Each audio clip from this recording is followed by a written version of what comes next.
Vamos a tener un par de cambios. Como se dieron cuenta, la senadora Silvia Garza está en la UNAM, está participando, por lo que se disculpó con nosotros. Mañana yo tengo una reunión en el Senado con todo el equipo del Consejo y del Sistema Nacional, y pues ahí le comentaremos que la próxima vez, pues que prefiera el instituto, ¿no? O sea, que nos haga el favor de venir para acá. Generalmente nunca piensan venir al norte, siempre nos hacen ir al sur. Entonces ella no viene. La diputada Ángeles se disculpa, ella es de San Luis Potosí, y bueno, el día de hoy tiene una reunión con su gobernador en San Luis Potosí, de tal forma que le hemos pedido al maestro Maxime Lebay que nos acompañe en el panel.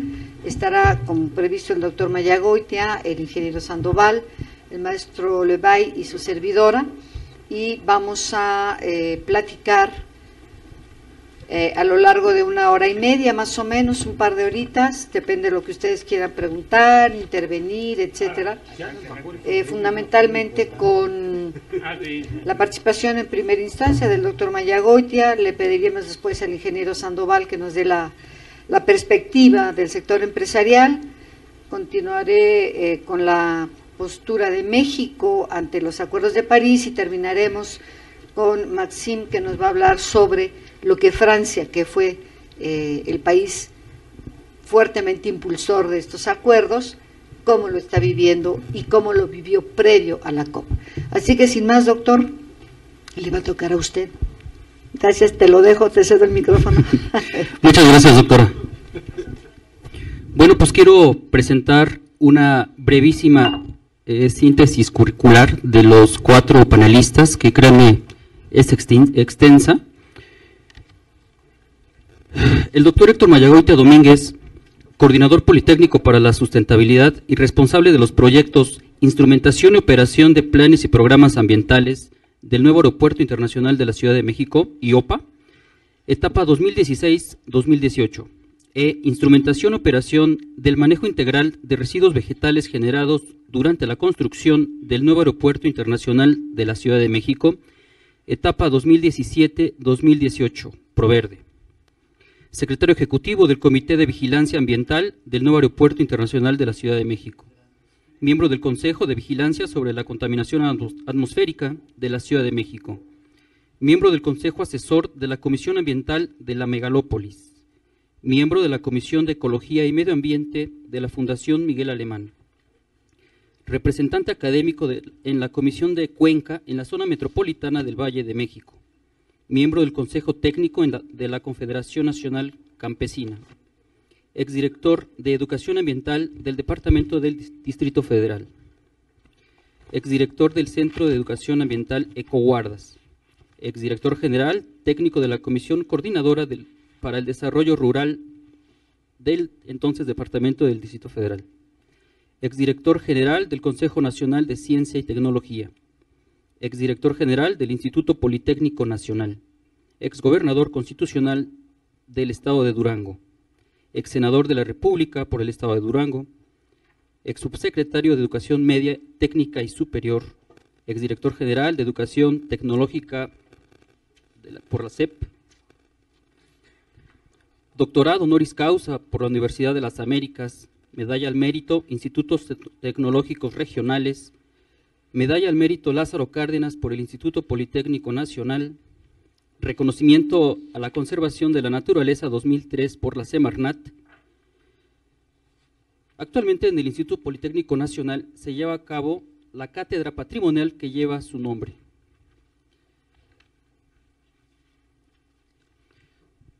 También nos acompaña el ingeniero Carlos Sandoval Olvera.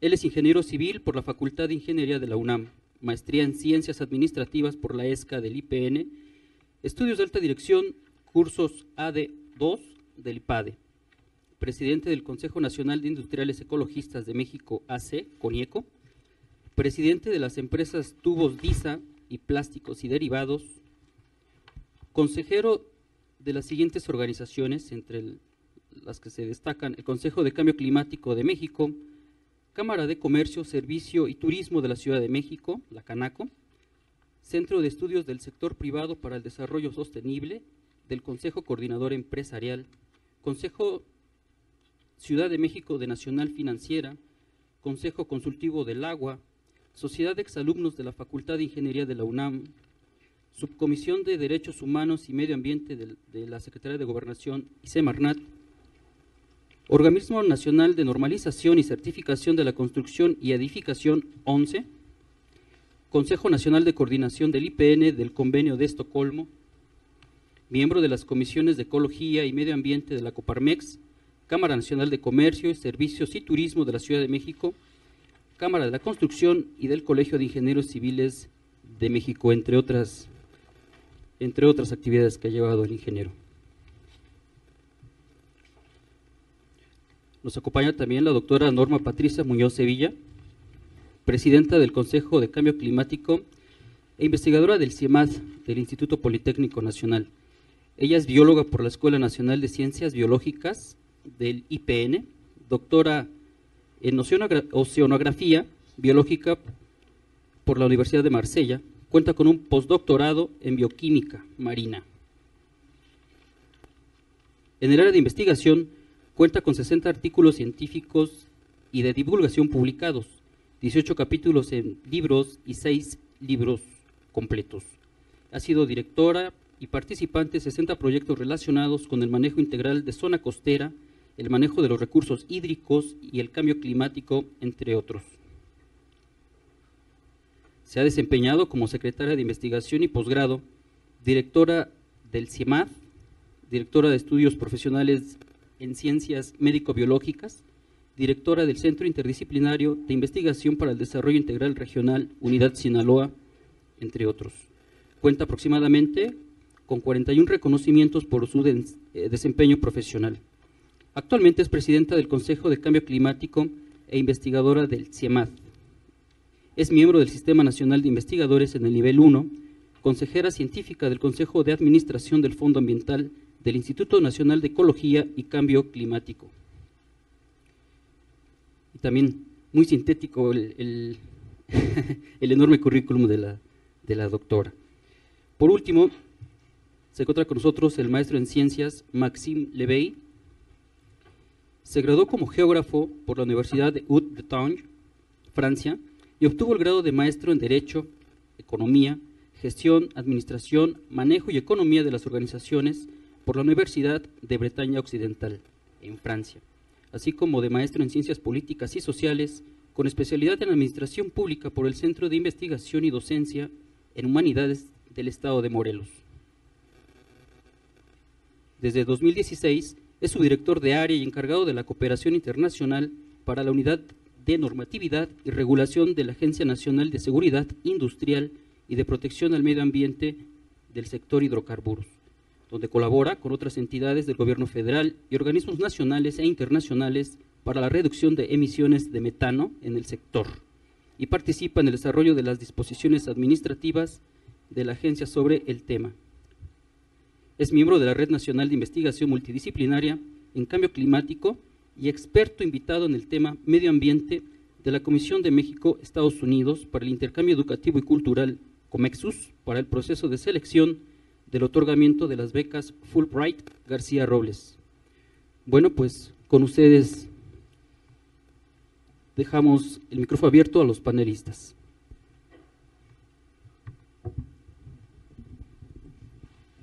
De nuevo, buenas tardes a todos los presentes y a quienes están observando y escuchando en diversos lares del país, especialmente en la UNAM y en los 14 otras sedes que están actualmente coordinados con nosotros.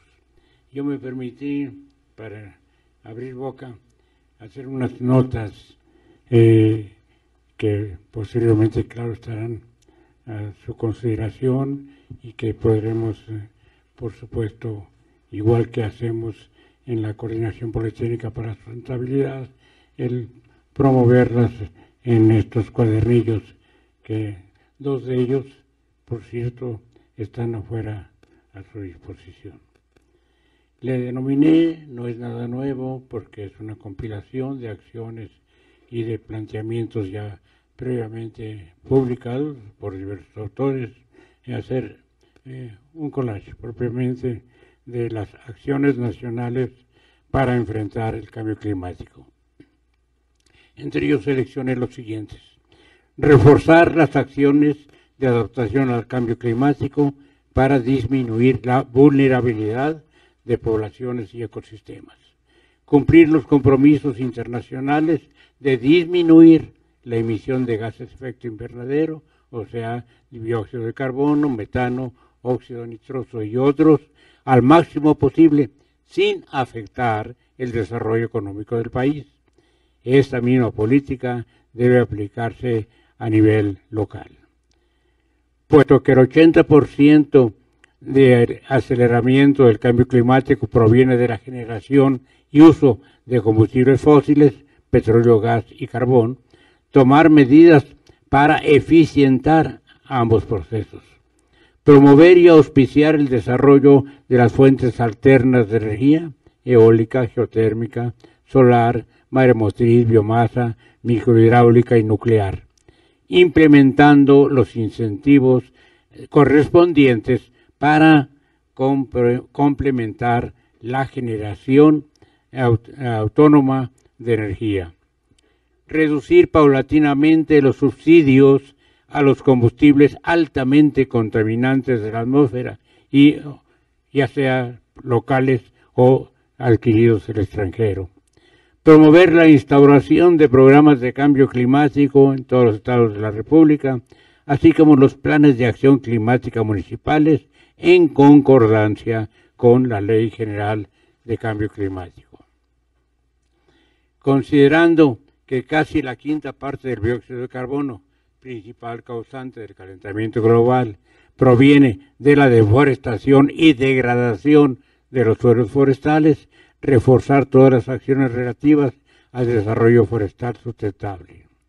Ante el conocimiento de que están sobreexplotados 104 de los 653 acuíferos de la República, y ello puede incrementarse con el cambio climático, se considera prioritario lograr los equilibrios hidráulicos de todas las cuencas del país, para lo cual, entre otras medidas, trabajar para que no se extraigan mayores cuantías de agua de las que se puedan recargar por los acuíferos en forma natural o artificial. Ante la perspectiva de que en gran medida por el cambio climático para el 2030 habrá en nuestro país un mayor déficit de agua y que para el 2050 esta situación se agravará, canalizar mayores recursos económicos, técnicos y sociales para evitar una catástrofe en nuestro país por escasez de agua.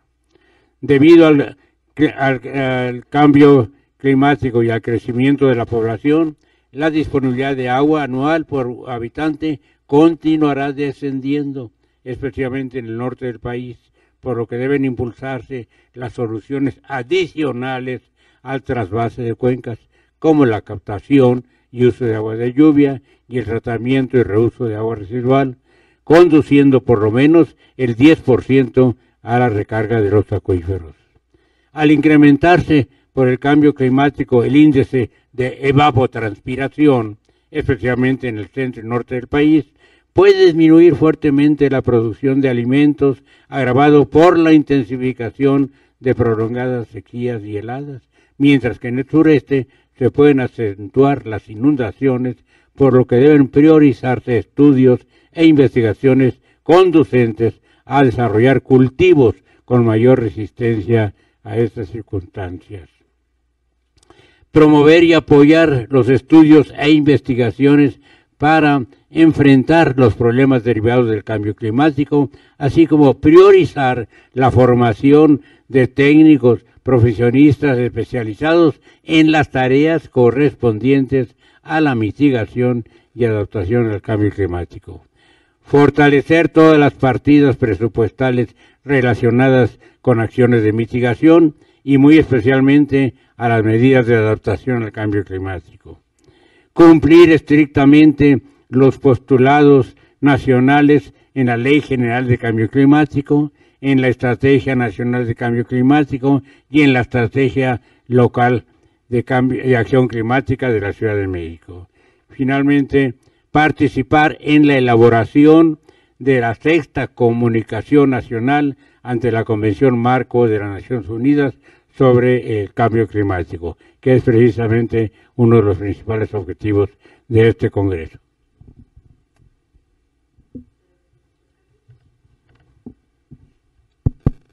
Muchas gracias al doctor Mayagoita por su brillante exposición. A continuación, cedemos el micrófono a la doctora Norma Patricia Muñoz Sevilla. Bien, iba a pasar a Carlos primero, pero no importa, Carlitos, yo me voy a levantar. César, la presentación, hijo, por favor.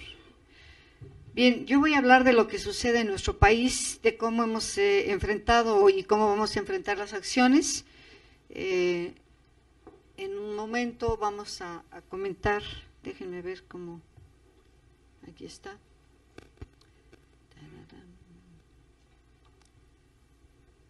Bien. Vamos un poquito a recordar qué sucedió en París en el 2015, en noviembre del 2015. Adelante, César, por favor. Bien, quiero comentarles a ustedes que verdaderamente el logro que se tuvo en París fue algo muy sentido, fue algo muy festejado, fue algo que dio, en realidad fue una conmoción el haber logrado que 192 países pudieran estar de acuerdo y que se tomara por consenso esta decisión del Acuerdo de París, que era vinculante. Ya no era una obligación para unos y para otros a la mejor, sino era verdaderamente un acuerdo vinculante que obligaba de alguna manera, por decirlo así, a todos los países que están, por supuesto, incorporados en Naciones Unidas. No todos los países del mundo lo están, pero los que sí lo están, que son fundamentalmente aquellos que tienen un enorme interés por su tamaño, por su posición geográfica, por sus decisiones, etcétera. Adelante. Esto sucedió en diciembre del 2015. La COP normalmente tenía lugar la última semana de noviembre y la primera de diciembre, y ahora lo han recorrido a los primeros días de noviembre. Las razones son fundamentalmente que mucha gente en diciembre pues no podía asistir a las reuniones por razones diversas y sobre todo por los climas en algunos de los países en los que se lleva a cabo. Bien, estos son los 10 claves, estos son los momentos claves, las 10 oportunidades que tenemos, que están marcadas en el Acuerdo de París, y ustedes estarán escuchando que se habla constantemente de mitigación y de adaptación. Son los dos temas fundamentales. La mitigación, es decir, cómo vamos a bajar esa cantidad de emisiones que a nivel global estamos mandando a la atmósfera y que finalmente es la que está condicionando el aumento de esa temperatura, ese cambio de clima que hemos estado viviendo y que tenemos que mitigar con acciones que cada uno vaya tomando en sus países. La otra es la adaptación. Ya lo tenemos enfrente. ¿Qué tenemos que hacer? ¿Cómo nos vamos a adaptar? ¿Cómo debemos pensar y actuar para que esto que ya es inminente no nos pegue tan fuerte? Entonces, ustedes van a ver aquí, por ejemplo, los acuerdos, ¿no? El objetivo global es, obviamente, no sobrepasar un aumento de 2 grados. Ese es el objetivo global. ¿Cómo lo vamos a lograr? Es lo que todos los países van a contribuir. Si nosotros llegamos a alcanzar los 2 grados, muchos estados insulares en el mundo van a desaparecer. Muchas de nuestras costas van a desaparecer. Y eso no es nada que sea ciencia ficción, no es una película que estemos viendo, es la realidad. Recuerden lo que pasó ahora muy recientemente con el último huracán.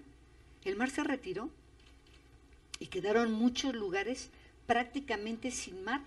Su costa era así como que de 1 kilómetro, ¿no? Bueno, esa es una realidad, eso no es ciencia ficción. De tal manera que la reducción de emisiones de gases de efecto invernadero, que todo el mundo los conocemos, el CO2 con un potencial de calentamiento de 1 comparado con otros gases que tienen un potencial hasta de 2.500, pero ¿por qué hablamos del CO2? Pues porque es el que más producimos en todo el mundo, ¿no? Simplemente el transporte. El transporte produce una gran cantidad de CO2, de tal manera que estamos enfocados en disminuir lo que por cantidades extraordinarias emitimos a la atmósfera y que al final de cuentas nos están regresando un aumento de la temperatura. Entonces hay que dar las contribuciones nacionales. ¿Qué significa esto? ¿Cuánto emito yo, México, a la atmósfera? ¿Cuánto secuestro? Recuerden que hoy estamos secuestrando el carbono que estamos emitiendo a la atmósfera. ¿Qué significa? Que yo puedo secuestrarlo en una cañada, por ejemplo, los bosques, para disminuir esa cantidad existente en la atmósfera, o en el fondo del océano. Hoy por hoy hay empresas en países sobre todo nórdicos en los cuales el CO2 se está secuestrando en los océanos. ¿Cuál será el riesgo en el futuro cercano? Pues nadie lo puede predecir. ¿Qué va a pasar con ese CO2 que se está secuestrando? Pues lo están estudiando. En Brasil, por ejemplo, hay un centro de investigación dedicado única y exclusivamente a captura y secuestro de carbono. Un centro de investigación en Río Grande del Sur, solo para esto. Es importante el tema entonces. Tenemos que saber qué vamos a hacer. De tal manera que las contribuciones son, yo emito 1,000 toneladas, yo secuestro 200. En realidad, ¿cuál es mi contribución nacional? Algunos dicen que no es correcto que disminuyamos lo que secuestramos, pero así se está manifestando, todos los países lo están haciendo de la misma forma. Después vamos a la responsabilidad de financiamiento. Si no tenemos recursos financieros, pues va a ser muy difícil lograr cosas, ¿no? Es decir, si yo no tengo recursos para generar energía limpia, porque no tengo investigación, porque no tengo tecnología, y porque a lo mejor no está dentro de mis factores elementales para poder contribuir, pues será muy difícil que yo lo haga como país. Nosotros somos un país grande, ¿no? 6 veces casi Francia, que yo alegaba ayer con mi colega, ¿no? No es lo mismo el presupuesto que tiene la Secretaría de Medio Ambiente en Francia, 6 veces más pequeña que nosotros, que si lo comparo con un país como el nuestro, pues nos quedamos así como diciendo, ¿a quién le importa el ambiente, no? Realmente, ¿cuál es mi prioridad? Porque pues si yo no le meto recursos, difícilmente voy a lograr. La adaptación. Volvemos de nueva cuenta a la adaptación. ¿Cómo lo vamos a lograr? La aplicación, ¿no? Aquí vamos a tener que medirnos, ¿no? ¿Cómo le estamos haciendo? Y entonces, como antes yo decía, bueno, pues yo emito y yo secuestro, pero hasta ahí. Ahora hay que reportar cada 5 años. Ya no es, este acuerdo nos obliga a reportar qué estamos haciendo y cuáles son nuestras cifras. Pues la forma legal siempre tiene que entrar la parte jurídica en un acuerdo, todos los países lo han aceptado, el balance mundial y la transparencia, que siempre hemos hablado de la transparencia, tenemos que ser transparentes, de verdad decir qué estamos haciendo y lo que no, promover para hacerlo, de tal manera que nos vamos a los mecanismos repotenciados, que es fundamentalmente el cuidado de los bosques. ¿Por qué son importantes los bosques y las selvas? Simplemente porque son sumideros de oxígeno. Y también transforman el CO2, entonces es muy importante no deforestar. Nosotros llevamos en los últimos 60 años poquito más del 50% de bosques y selvas deforestados en nuestro país. Y a veces deforestamos para utilizar en la agricultura 10 años y los suelos se pierden porque son suelos de mala calidad que sí tuvieron un buen bosque, una buena selva. Y nos vamos al caso, obviamente, de las zonas costeras, caso Quintana Roo, que llevamos en una historia de 40 años de desarrollo turístico, el 50% de los mangles, de las zonas de manglar y de la selva tropical deforestada, en vías y en aras de un desarrollo turístico que no hemos sabido controlar porque hay formas de hacer turismo sin ser tan depredadores del ambiente. Bien, yo voy a hablar particularmente de la adaptación, que es el artículo 7 del Acuerdo de París. Y aquí pues simplemente los países más vulnerables, como el nuestro, nos debemos preocupar por esas medidas. Adelante. Fíjense que hay antecedentes. Nosotros venimos participando en la COP prácticamente desde Copenhague, que fue donde se tomaron, más bien no se tomaron acuerdos, no se lograron acuerdos en Copenhague, sin embargo, porque ya traíamos muy encima el vencimiento del protocolo de Kioto, que nos había sobrepasado, que no habíamos hecho gran cosa y que no sabíamos si lo iban a renovar, si se iba a cambiar, etcétera, y Copenhague no sucedió nada. Sin embargo, posterior a ello, pues tuvimos varias reuniones, aquí ustedes pueden ver estas que están aquí, en Buenos Aires, la tuvimos en Montreal, en Indonesia, pero en México tuvimos en el año 2010, en Cancún, la COP en donde se instauró el Fondo Verde, esos 100,000 millones de dólares de los que hablaba el doctor Mayagoitia, que por primera vez fue un acuerdo en la COP de Cancún, que fue la COP número 16, en la que todo el mundo dijo, vamos a poner recursos, y en los que lamentablemente a la salida de Estados Unidos pues perdemos una cantidad significativa.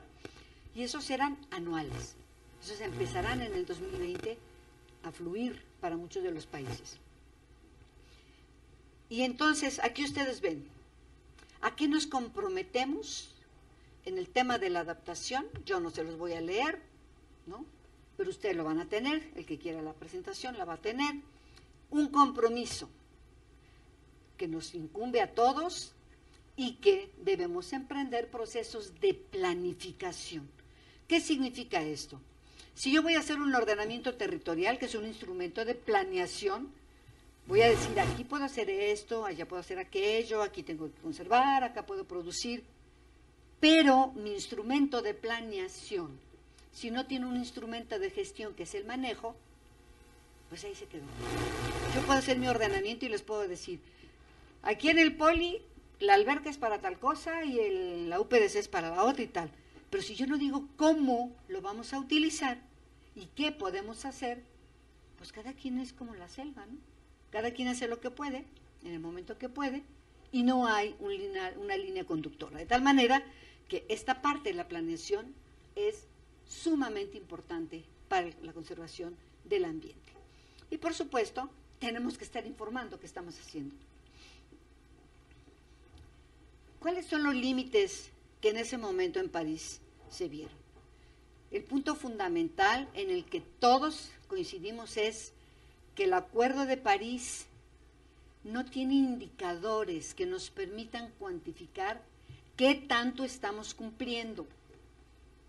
Es muy cualitativo, de tal manera que pues, los ecologistas que estaban presentes en la reunión, pues estaban descontentos, porque lo que yo no puedo medir es muy difícil de seguir evaluando o de controlar si va por buen camino o no. Esa es una de las fallas que nosotros le hemos visto, obviamente, que es esta, una meta relativa, para nosotros abstracta, porque es cualitativa.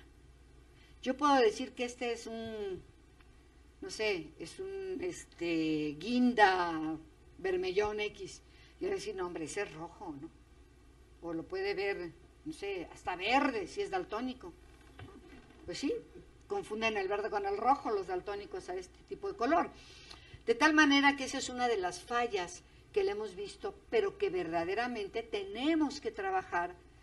Todos los que vamos en las delegaciones oficiales a las COP, tenemos que trabajar en decir México, la región de América Latina, se trabaja por regiones en las reuniones, está pugnando por indicadores cuantitativos que nos permitan valorar qué estamos haciendo y quién lo está haciendo. Adelante. Nosotros reafirmamos nuestro compromiso. Siempre decimos sí, vamos a hacer las cosas. Tenemos extraordinarias intenciones de hacer las cosas, pero requerimos esa chispita, ¿no?, de un encendedor, fin, para que podamos todos actuar. El problema del cambio climático no es un problema del gobierno, es un problema de todos, es un problema de la sociedad, que al final de cuentas, los que generamos los cambios, somos nosotros, el ser humano, que estamos inmersos en una sociedad con una cultura X, ¿no? De tal manera que yo no puedo culpar, bueno, el gobierno tiene todo el deseo de firmar y de decir, sí, México va, pero ¿va solo? ¿Ve el gobierno? ¿Van los empresarios solititos aquí como Carlos? ¿No? Pregúntenle cuántos años tenemos luchando ahí en la Comisión de Cooperación Ambiental de América del Norte. Nos cansamos de ir a Canadá. En serio, no crean que es broma. Nosotros viajamos mucho, pero viajamos trabajando.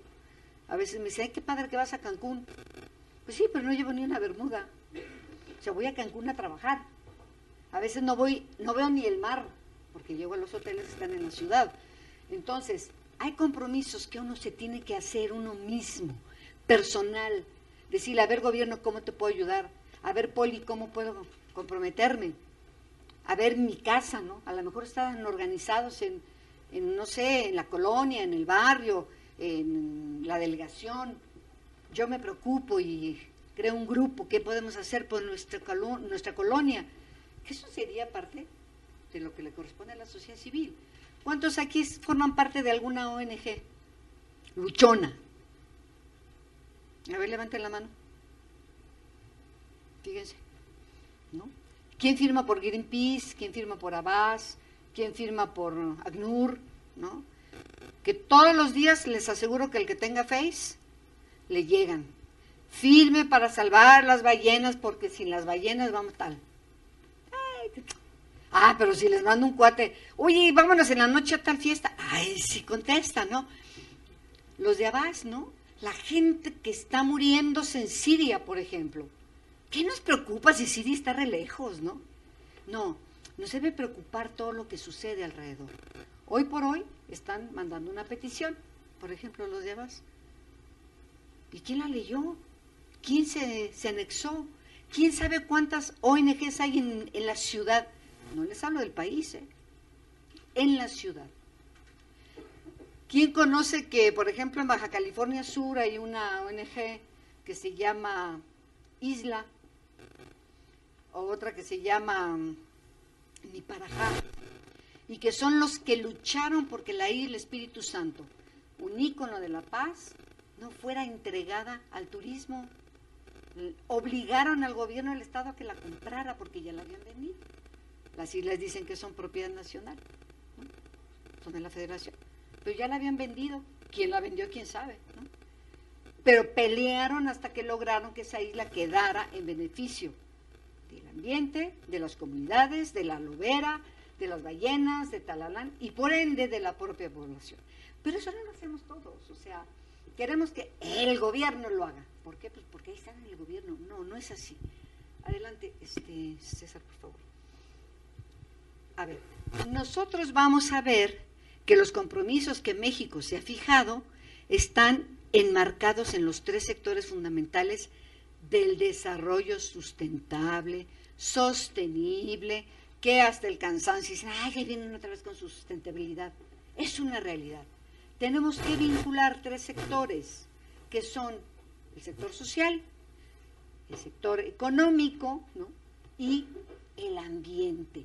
¿Por qué lo tenemos que vincular?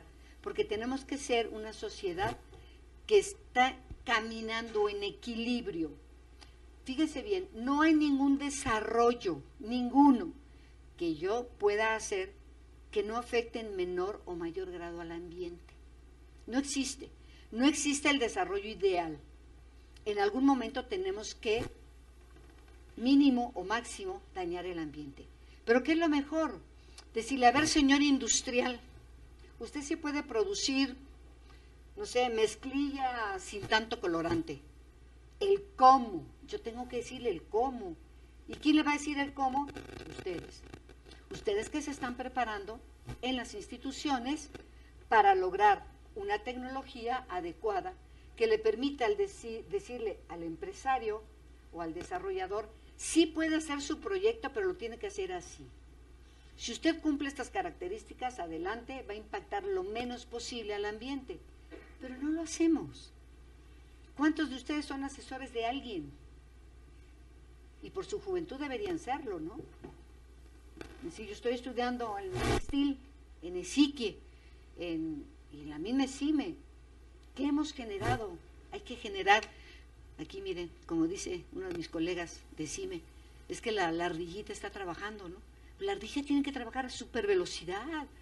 O sea, somos muy listos, somos inteligentes, tenemos el mecanismo para la tecnología, pero vivimos con el confort de nuestros satisfactores, pocos o muchos. Cada quien tiene sus satisfactores. Dicen, a lo mejor si yo voy al cine y me como mi torta y traigo para mi autobús, con eso es suficiente. Tenemos que ser ambiciosos en el buen sentido de la palabra. Tenemos que ir adelante, cada vez más, impactar más, hacer más.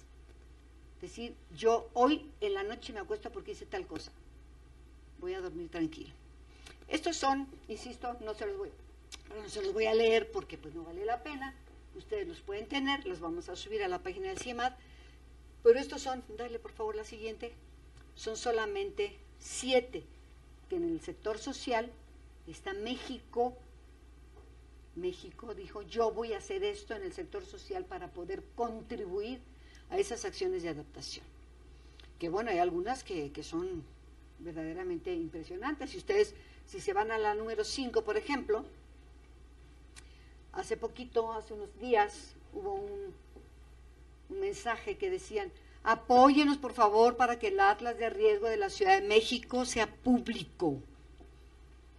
Ustedes tienen derecho a saber en dónde viven. Tienen derecho a saber que si viven en la Condesa, en la Roma, en Tlalpan, cuáles son las posibilidades de riesgo. Así como la gente que vive en Baja California, en Tijuana, que les construyen en las cañadas, casitas, ¿no?, chiquitinas de toda la gente que va cayendo a la ciudad, embelesados porque estamos en la frontera, y tienen que saber cuál es su riesgo. Si yo voy y me asiento ahí, ¿qué va a pasar? Si llueve, si hay un viento fuerte, si hay un temblor. Y esa es una obligación del Estado. El atlas de riesgo tiene que ser público, porque si a mí me construyen ahí enfrente un edificio, yo quiero saber si ahí puedo comprar. ¿Qué garantía tengo? No solo de que esté bien construido, sino que no esté en una región que pasa una fractura por abajo, etcétera. Entonces, este es uno muy importante para la adaptación, hacer menos vulnerable a la población, dándole información. Recuerden que para dominar un pueblo, lo debemos mantener en la ignorancia.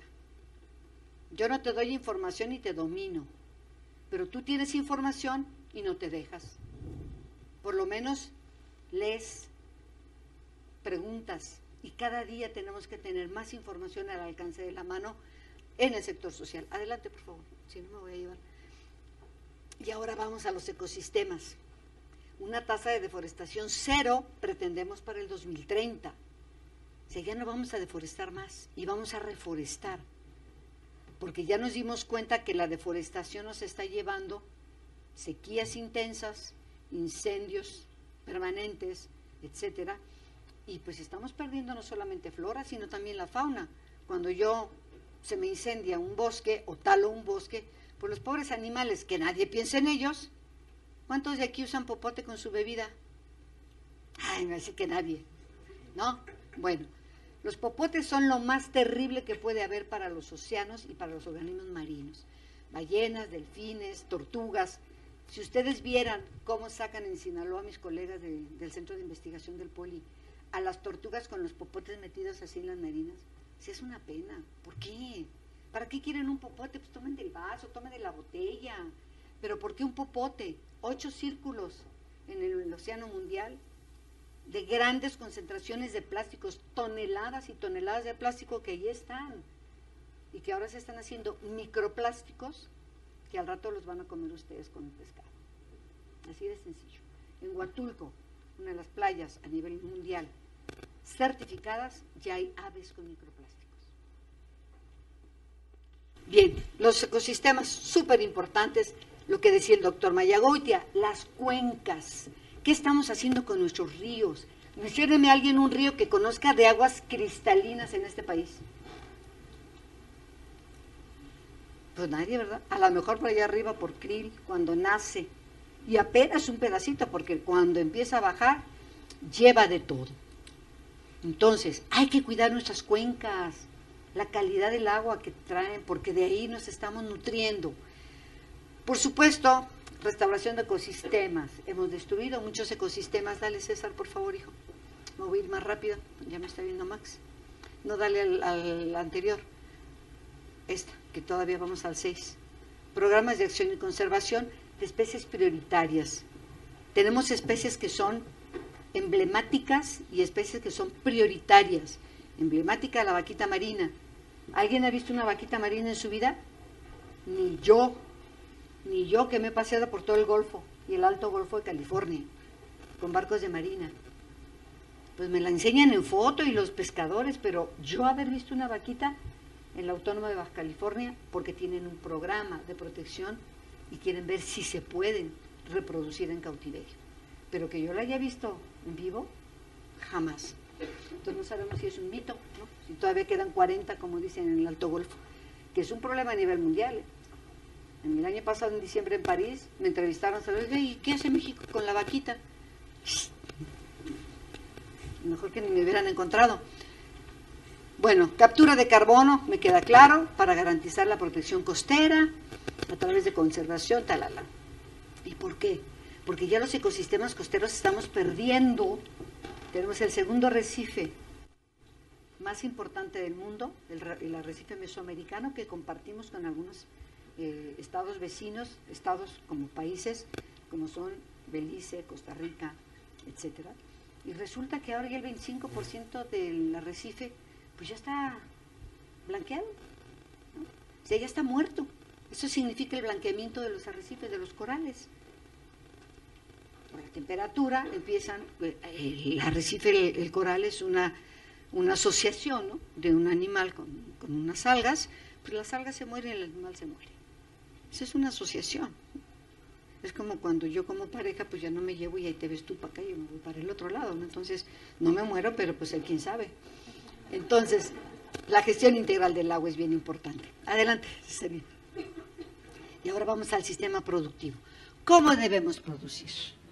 ¿Cómo debemos incorporar criterios que generen riqueza, pero que también cuiden? Garantizar el tratamiento de las aguas residuales urbanas. Nosotros recibimos nuestra agua bien limpia, ¿verdad? Abrimos la llavecita de la cocina, o la del sanitario, o la de la regadera, y el agua está limpia. ¿Y cómo la regresamos? Ups, ¿no? Y a lo mejor ni lo pensamos. ¿Y quién se preocupa? ¿Saben cuánto cuesta el metro cúbico limpio en su casa? No les digo lo que les cuesta. ¿Alguien me puede decir aquí cuánto pagan en su casa por metro cúbico de agua? En su ciudad, en su colonia. 10 pesos. Metro cúbico de agua que recibo limpia en mi casa. Uy, pero si me dice el municipio o el gobierno de la delegación, le voy a subir a 12 pesos. No, hombre, ratero el gobierno, ¿qué va a hacer con mis 2 pesos? Pero ¿saben cuánto cuesta llevar ese metro cúbico de agua desde donde le extraen a su casa el sistema de conducción? Ni la menor idea. Ah, pero eso sí, traen botellita de agua, ¿no? Y si es de marca así medio estrambótica, es mejor. Porque voy corriendo con mi botellita de agua y llevo mi agua de Evian, ¿no? O llevo, ven, porque eso es lo que viene acá ahora, Max. Llevan la Santa María o llevan la Epura o llevan, pero es un estatus, su botellita de agua. No beban agua de botellita, por Dios. No contribuyan a acabar nuestros acuíferos, porque al final de cuentas quien hace el agua, la prepara, pues sí pagará, por supuesto, pero paga lo que nos cobra. Dependiendo de su marca, la botellita de agua y el metro cúbico que en su casa pagan a 10 pesos, les puede costar hasta 15,000 pesos el metro cúbico. Pero ¿alguien lo ha calculado? ¿Alguien se había puesto a pensar en eso? Piénsenlo cada vez que vayan al súper. Y bien, vámonos para acá. Seguimos. Hay otros más, aquí están. Hay una norma, y no la norma, Patricia, no la puse yo, si hay una norma que nos permite y nos señala cómo debemos construir en las zonas costeras. Van a ver el ejemplo, obviamente no se aplica. Seguridad de las presas y de la infraestructura hidráulica, las presas son las que nos proveen. Pero cuando nosotros no tenemos un buen manejo de una presa, corremos el riesgo de no permitir un caudal requerido que llegue al estero y al mar para mantener los ecosistemas. De repente decimos, no, yo voy a retener todo el agua ahí arriba y no voy a dejar que baje nada hasta que yo diga. Y ese caudal es necesario para mantener ecosistemas, por lo tanto, pues debemos garantizar, sí, la seguridad de la presa, pero en otros países del mundo han volado presas, que que estaban afectando tremendamente a la parte social y a la parte del ecosistema. Alguna vez quiero verlo para acá. Y bueno, hacer agricultura sustentable. Ahora hay el run de que también nos quieren vender por ahí otras semillas transgénicas. Ojo, cuidado. Cuidado con las empresas que nos venden espejitos, como nos vendieron hace siglos, y que tenemos que estar muy atentos a lo que en el campo vamos a producir. Adelante, ya me voy rápido. Este es el andamiaje que hoy por hoy México ha definido. Tenemos un sistema nacional de cambio climático, el cual forma parte la Comisión Intersecretarial, a la cual asesora el Consejo, que se llama C3, Consejo de Cambio Climático, del cual yo ahorita estoy presidiendo. Tenemos el Instituto Nacional de Ecología, las 32 entidades federativas, el Congreso de la Unión, senadores y diputados, y las asociaciones de autoridades municipales. ¿Por qué? Si ustedes se dan cuenta, tenemos los 3 niveles de gobierno: el gobierno federal, el gobierno estatal y el gobierno local, porque este es un problema de todos. Es un problema que tenemos que trabajar en forma vertical y en forma horizontal. Adelante, por favor. Tenemos varios documentos que nos han permitido trabajar la Ley General de Cambio Climático, que hoy está en revisión, una Estrategia Nacional de Acción Climática, tenemos el Programa Especial de Cambio Climático, que fue el primero que se hizo hasta el 2012, en el sexenio anterior. Tenemos la Estrategia Nacional de Cambio Climático con una visión a 40 años y el programa actual, el PEC actual, Programa Especial de Cambio Climático, al 2018. Pero tenemos que ser permanentes, tenemos que ser continuos, no podemos ser 6 meses y ya se me olvidó lo anterior y ahora lo voy a modificar porque yo digo que está mal. Siempre hay que tomar lo bueno de lo que se está construyendo. Lo malo o lo que creamos que no estuvo bien hecho, hay que desecharlo. O hay que hacer una crítica constructiva, pero no, somos de que no, el que vino no sabe, no hizo nada. Otra vez, otro nuevo. No vamos a construir nunca así. Adelante. Tenemos barreras institucionales, ¿y por qué hablamos ahora sí institucionales? Porque recuerden que las políticas públicas, en el sentido más estricto del concepto de política pública, se define como lo que el gobierno quiere o no quiere hacer, decide o no decide hacer. Yo puedo apoyar al gobierno en diseñar una política pública, por ejemplo, la Política Nacional de Mares y Costas, que estuvo a cargo del instituto, pero el que yo la aplique ya no me corresponde. Yo ya no tengo injerencia ahí. Tiene que ser el gobierno quien decide si la aplica o no la aplica, si le gusta o no le gusta, pero no yo. De tal manera que las barreras que nosotros estamos considerando primero, conocimiento y capacidad de autoridades. Fíjese que a nivel más bajo hablando de federal, estatal y municipal, pues en los municipios hay mucha menos gente que esté verdaderamente formada en los temas que nos interesan. Hay que ir a apoyarlos o hay que ir a apoyar a sus instituciones, porque evidentemente hoy en día todos los estados de la República y generalmente todos sus municipios, salvo algunos que estén por allá perdidos en la sierra, que sean muy pequeñitos, tienen instituciones en las cuales podemos apoyar la formación de recursos humanos capacitados para estos temas. Esa es una barrera muy, muy, muy importante. El financiamiento, no lo repetiré, la articulación de los programas y las prioridades nacionales. Si yo no articulo el programa que está haciendo Sonora con el que está haciendo Chiapas, aquello de los trasvases, pues no funciona, porque Chiapas va a decir, ya se quieren llevar mi agua, ¿no? Los del norte, qué listo los sonorenses. Porque así es, ¿no? ¿Sí o no, doctor? Qué listo, ya se quieren llevar mi agua. Mejor que se vaya al mar y se pierda. Pues no, no es así. Hubo en este país un presidente, que todavía vive, por cierto, que en algún momento de su existencia dijo, hay que conducir agua del sur al norte. Está loco, dijeron. ¿Y de dónde llevamos el gas natural? ¿Y de dónde llevamos los hidrocarburos y tal? Pues así lo llevamos, ¿no? Porque el agua no. ¿Por qué no una región hídrica totalmente desprotegida, que es el norte? Porque otra vez México, su posición geográfica, nos obliga a tener menos agua en el norte con un Producto Interno Bruto mucho mayor. O sea, producimos más en el norte aunque no tenemos agua. Digo, producimos porque por allá me toca también. Soy de aquí, pero padre sonorense y X, ¿no? Pero sin embargo, en el sur, cuando llueve, cuando hay huracanes, se están ahogando los pobres, ¿no? Desastres y agua. ¿Por qué no utilizar? Y el Producto Interno Bruto es menor. Y la población es menor que en el norte. En el norte hay más gente viviendo que en el sur.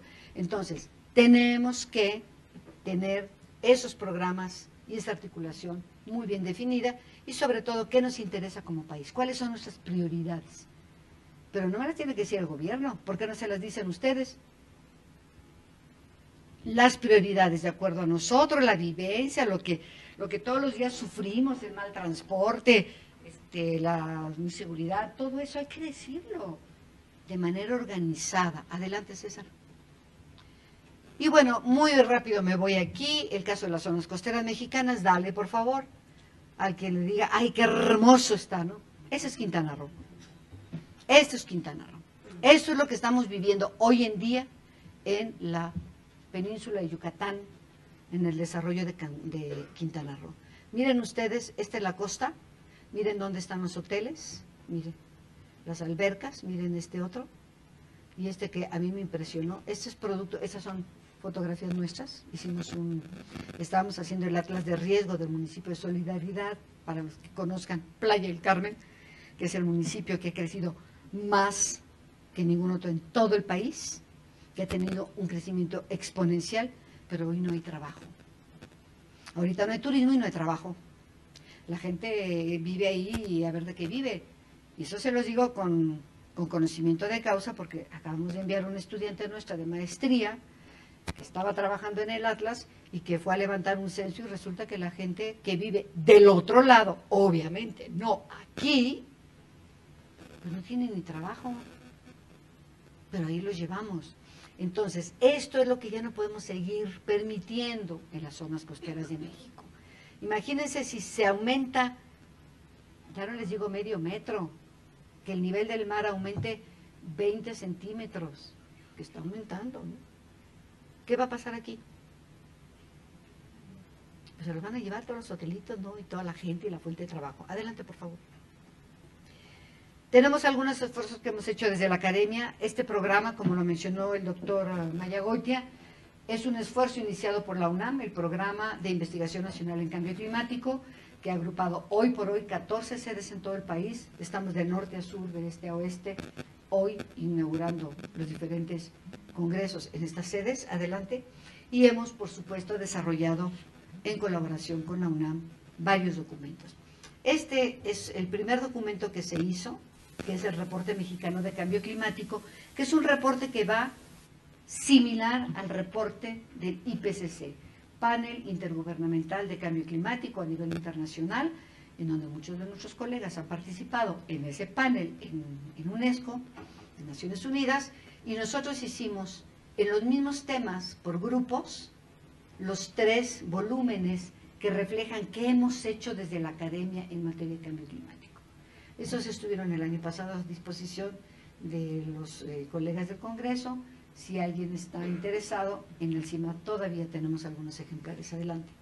Por supuesto, el año pasado, en noviembre, ya salió las 21 visiones de la COP21, ¿no?, que así se fueron denominadas, en la cual también nosotros como Politécnicos hemos participado, que también está, va a haber algunos ejemplares por aquí a lo largo de la semana, se los vamos a entregar. Adelante, por favor. Y bueno, ¿qué aporta el Acuerdo de París? Aquí lo tienen, ¿no? ¿Qué es lo que vamos a hacer en relación al tema de adaptación al cambio climático? ¿Qué tenemos en México? Y aquí cuando ponemos para cumplir con los compromisos ligeros de adaptación, no ligeros porque sean superficiales ni tal, ¿no?, sino porque consideramos que deben ser más sólidos, más fuertes, más comprometidos, pero más comprometidos como sociedad. Adelante, por favor. Y bueno, pues yo les agradezco mucho. Nuestro tema es fundamentalmente las zonas costeras, estamos trabajando en ello y consideramos que el actual modelo de desarrollo de nuestra zona costera no es más viable ni funcional. Tenemos que cambiar hacia un modelo menos voraz de nuestras zonas costeras, porque si no, el Producto Interno Bruto del que hoy nos ufanamos y que somos el 4º país a nivel mundial de atraer turismo, generalmente a zona costera, vamos a terminar perdiendo esa posición y sobre todo ese ingreso por una zona que cada día está más desprotegida en el sentido de un desarrollo que no es acorde con lo que estamos viviendo. Yo les agradezco y Max. Acá le toca a Carlos, ¿es cierto, Carlitos? Sí, doctora, muchísimas gracias, doctora. Perdón. Por su participación.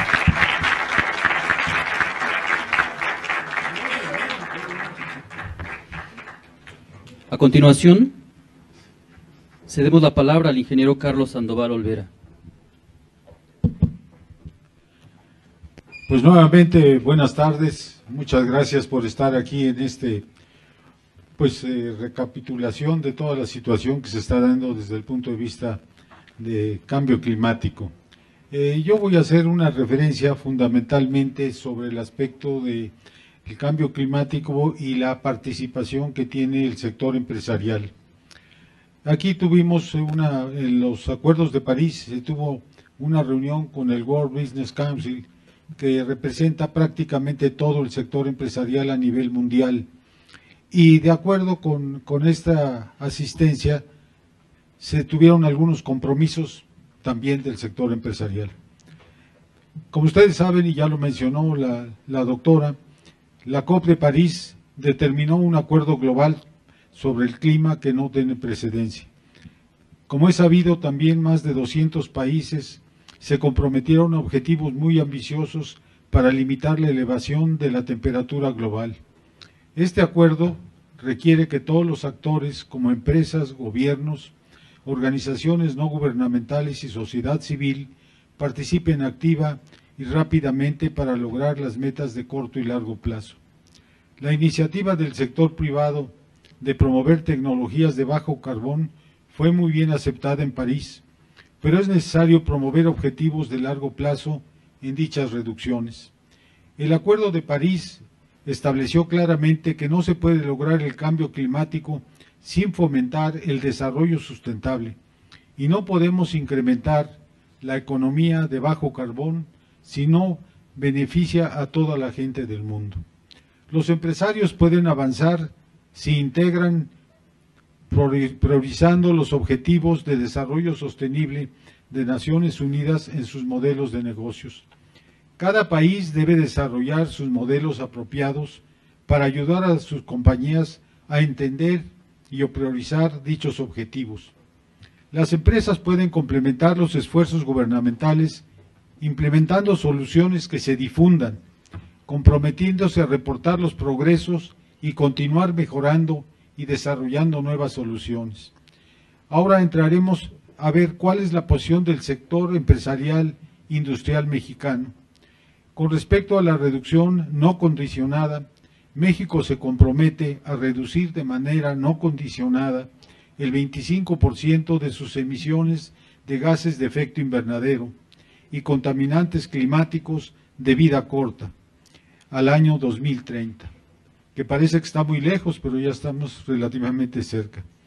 Falta compromiso implicar una reducción del 22%, este compromiso implica una reducción del 22% de gases de efecto invernadero y una reducción del 51% de carbón negro. Este compromiso implica un pico de emisiones al año 2026, desacoplando las emisiones de gases de efecto invernadero del crecimiento económico. La intensidad de emisiones por unidad de Producto Interno Bruto reduce alrededor del 40% en el periodo de 2013 al 2030. Ese es un objetivo muy claro. ¿Cuál es la reducción condicionada?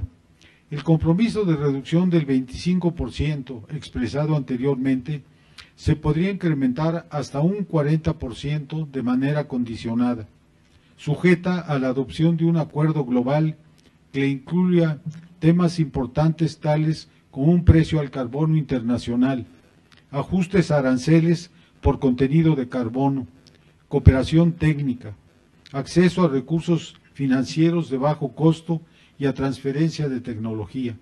Todo ello a una escala equivalente con el resto del cambio climático global.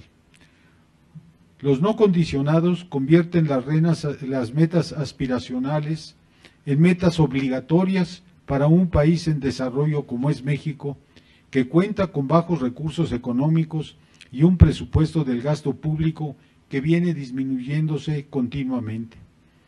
También requiere de un crecimiento económico para disminuir los índices de pobreza nacional. Más del 45% de la población se encuentra en condiciones de pobreza. Posee una de las economías más abiertas al comercio internacional. La relación entre comercio y emisiones es de proporcionalidad directa. A mayor apertura, mayor aumento de las emisiones de gases de efecto invernadero.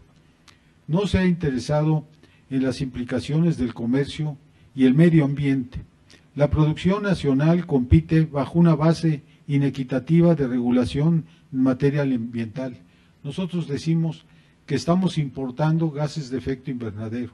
¿Por qué? Porque en el caso de China, la producción de los productos, en este caso de la varilla, del acero, pues lo hacen realmente sin ningún cuidado para la emisión de gases de efecto invernadero. Nosotros lo importamos y nuestra industria nacional no puede ser competitiva. Deberíamos de tener aranceles para todas las industrias que están mandando productos, que están emitiendo gases en forma excesiva. Esto nos implica que tengamos un problema de producción. Nosotros podemos producir menos, pero estamos importando más. Entonces la conclusión es que estamos importando gases de efecto invernadero. En lugar de disminuirlos, lo estamos importando. Se requiere que las implicaciones del comercio y el medio ambiente cada vez más sea una producción nacional que compita sobre base equitativa de regulación en materia ambiental. Se requiere de una urgente política que promueva el desarrollo y crecimiento de la industria, principal motor de desarrollo económico en el país. Es altamente vulnerable a los efectos de cambio climático, siendo que la relevancia del sector productivo nacional no ha sido suficiente para su inclusión en las políticas y estudios de vulnerabilidad y adaptación. Pero también tenemos aspectos positivos. Los sectores industrial y comercial de México han identificado que el proteger el medio ambiente también les reporta utilidades, como es el caso de las empresas comerciales e industriales que utilizando energía eléctrica de fuentes renovables ha disminuido su costo. Asimismo, la industria cada vez más utiliza la economía circular. México es una de las economías más abiertas al comercio internacional. Las negociaciones de la Ronda de Doha para el Desarrollo fueron las primeras negociaciones multilaterales que en el marco de la Organización Mundial de Comercio vinculan el comercio y el medio ambiente. Esperamos que en fecha próxima se reanuden dichas negociaciones que desafortunadamente ha tardado, ya se pasó el tiempo que se había establecido. Pero pues debemos de insistir como país, como parte de los países en vías de desarrollo, que es muy importante que se sigan sobre estas negociaciones. El Fondo de Cambio Climático puede ser el instrumento a través del cual el impuesto al consumo de combustibles deje de ser recaudatorio, convirtiéndose en recursos económicos que coadyuven a la transición energética que requiere la industria. La nueva ley de zonas económicas especiales viene a ser un ejemplo de política industrial, facilitando el comercio y podemos ver que las medidas fiscales en materia internacional que se van a implementar conducirá a los encadenamientos de la producción regional y el aumento de contenido nacional de los productos. También debemos de mencionar que la Ciudad de México es finalista para el Premio de Cambio Climático. Nosotros muchas veces nos criticamos mucho los mexicanos, pero tenemos que demostrarles también a otros países que estamos haciendo cosas. El sector industrial de México está aplicando cada vez más la economía circular. ¿Cuál es la economía circular y sus principios? La economía circular, el modelo económico circular de lineal, de tomar, hacer, desechar, se ha basado en disponer de grandes cantidades de energía y otros recursos baratos y de difícil acceso. Son baratos, pero le cuesta mucho al país. La economía circular es una alternativa atractiva y viable que ya han empezado a explorar distintas empresas. Por definición, la economía circular es reparadora y generativa y pretende conseguir que los productos, componentes y recursos en general mantengan su utilidad y valor en todo momento. La economía circular también consiste en un ciclo continuo de desarrollo positivo que conserva y mejora el capital natural. O sea que el empresario no tiene que estar pensando solamente en el beneficio económico, sino en el cuidado del capital natural. Optimiza el uso de los recursos y minimiza los riesgos del sistema. ¿Cuáles son los principios? Los principios de la economía circular proporcionan múltiples mecanismos de creación de valor no vinculados al consumo de recursos finitos. En una verdadera economía circular, el consumo solo se produce en ciclos biológicos eficaces y el uso sustituye al consumo. Los recursos se regeneran dentro del ciclo biológico y se recuperan y restauran gracias a este ciclo técnico. Dentro del ciclo biológico, distintos procesos permiten regenerar los materiales descartados, no los desechamos, sino los volvemos a utilizar, pese a la interactividad humana o la que sea esta necesaria. En el ciclo técnico, con la suficiente energía disponible, la intervención humana recupera los distintos recursos y recrea el orden dentro de la escala temporal que se plantea. Dicha economía se basa en 3 principios claves, cada uno de los cuales aborda varios de los retos en términos de recursos y del sistema a los que hacer frente las economías industriales. Principio número 1.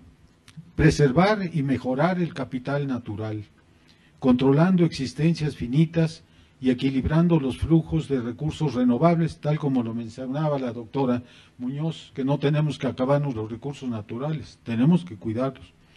Cuando se necesitan recursos, elegir las tecnologías y procesos que empleen recursos renovables o que tengan mejores resultados, siempre que sea factible. Principio número 2. Optimizar el uso de los recursos, rotando productos, componentes y materiales con la máxima utilidad en todo momento, tanto en los ciclos técnicos como en los ciclos biológicos. Esto supone diseñar de modo que pueda repetirse el proceso de fabricación, restauración y reciclaje, de modo que los componentes y materiales recirculen y sigan contribuyendo a la economía. El principio 3 es fomentar la eficiencia del sistema, revelando y eliminando externalidades negativas. Lo anterior incluye reducir los daños al uso humano, tales como los relacionados con los alimentos, la movilidad, la vivienda, la educación, la salud y el ocio, y gestionar externalidades tales como el uso del terreno, la contaminación atmosférica, de las aguas y acústica, la emisión de sustancias tóxicas y el cambio climático. En resumen, el objetivo fundamental que estamos buscando los empresarios es que podamos ser competitivos, y esto va dirigido no solamente a las grandes empresas, porque casi siempre uno identifica, bueno, esto le corresponde a empresas muy grandes que pueden hacer inversiones importantes y bajar los gastos, pero es al revés. Las empresas pequeñas y medianas pueden ser las más competitivas y cada vez más se está creciendo en este tipo de industrias. Las industrias muy grandes ya no pueden crecer tanto, por supuesto que siguen creciendo, pero las industrias, sobre todo las pequeñas que se están volviendo medianas, son las que, así es como la clase media. La clase media es la fortaleza del país y es lo que también tenemos. Las empresas medias son las empresas que también son la fortaleza del país. Son simplemente algunas reflexiones, porque muchos de ustedes van a ser empresarios, o si ya lo son, algunos ya lo son, otros los van a hacer. Creo que esta visión de no solamente las utilidades, sino cuidar el capital que tenemos, el capital natural, es un reto importante para todos los empresarios. Muchas gracias.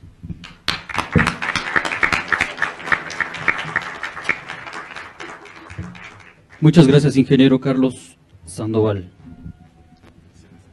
A continuación, el maestro en ciencias, Maxime Levey. Buenas tardes, ¿cómo están? ¿Todavía siguen atentos y tienen ganas de escuchar una presentación más? Voy a intentar ser muy breve, pero antes quiero agradecer no, al doctor Mayagoitia por la invitación y luego a la doctora Norma Patricia Muñoz Sevilla, no están para saberlos, pero fue y sigue siendo mi mentor en temas de cambio climático, entre otros. Entonces, muchas gracias, jefa. Carlos, mucho gusto, un placer. Bueno,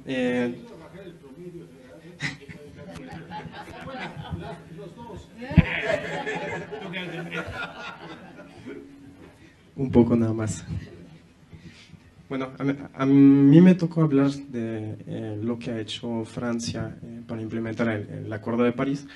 Esa decisión se tomó principalmente debido a 4 puntos.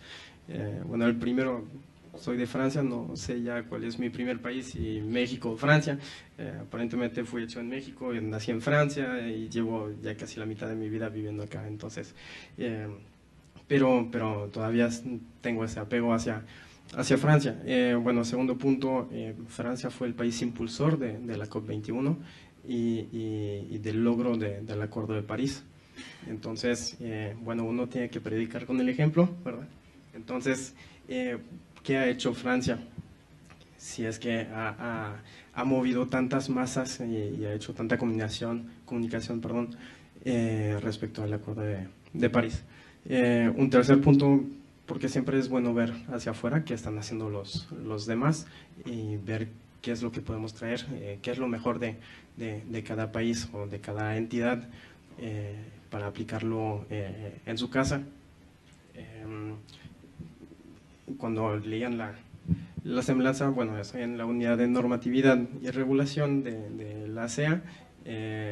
No vengo en representación de la agencia, pero vengo un poco por mis pistolas.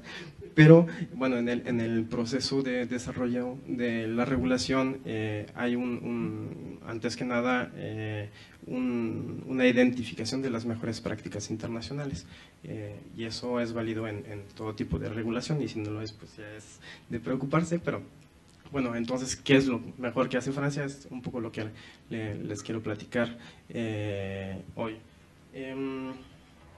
Y finalmente, bueno, el cuarto punto para explicar la elección de Francia es que hay varias similitudes con México, lo van a ver más adelante. Si podemos pasar a la que sigue, Cesarín, por favor. Bueno, ahí la doctora Muñoz, el doctor Mayagoitia y Carlos ya han platicado bastante de la adopción del Acuerdo de París el 12 de diciembre del 2015. A la fecha son 166 las partes que han ratificado ese acuerdo. Ya saben que si la gran misa de la COP declaró adoptado el Acuerdo de París, ese es adoptado por los países realmente una vez que pasa a través de sus congresos y es aceptado a través de sus congresos, del Senado en términos de tratado, pero también de la Cámara de Diputados. Entonces, hoy en día ese proceso ha sido realizado por 166 países, miembros de la Conferencia de las Partes, y con eso pues ya es más que suficiente para que entre en vigor el Acuerdo de París. El umbral era de 56 miembros de las partes, 56 partes, perdón, representando el 55% de las emisiones globales. Ese umbral ha sido alcanzado el 5 de octubre del 2016 y entonces 30 días posterior a esa fecha, a saber el 4 de noviembre del 2016, entró en vigor el Acuerdo de París en esos países. La que sigue, por favor, César. Bueno, para estar un poco en el contexto de las emisiones en Francia, no me voy a tardar mucho. Las principales emisiones vienen del transporte, lo cual es bastante grave para un país europeo.